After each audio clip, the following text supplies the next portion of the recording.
2006 বিশ্বকাপের quarter final জার্মানির ফ্রাঙ্কফুর্টে football ইতিহাসের অন্যতম স্মরণীয় এক রাত। ম্যাচ শেষে ব্রাজিলের ড্রেসিং রুমে কান্নার পরিবেশ।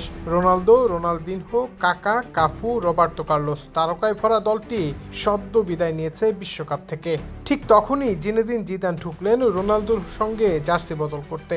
ব্রাজিলের সাবেক ডিফেন্ডার সিসিনহো পরে স্মৃতিচারণ করে বলেন, রোনালদো নাকি জিদানকে বলেছিলেন, জিজু একটা অনুরোধ, দয়া করে এখন চলে যাও। সবাই কাঁদছে, সবাই ভীষণ হতাশ। অভিনন্দন, তুমি অসাধারণ খেলেছো, কিন্তু এখন আমাদের একা থাকতে দাও। জিদান কোনো কথা বাড়াননি, চুপচাপ নিজের জার্সি খুলে রোনালদোর হাতে দিয়ে নীরবে ড্রেসিং রুম ছেড়ে বেরিয়ে যান। সেদিনের ম্যাচে 34 বছর বয়সী জিদান যেন সময়কে থামিয়ে দিয়েছিলেন। তার পায়ের জাদুতে হারিয়ে গিয়েছিল রোনালদো, রোনালদিনহো, কাকা, কাফু, রবার্তো কার্লোসদের নিয়ে গড়া ব্রাজিলের স্বপ্নের দল।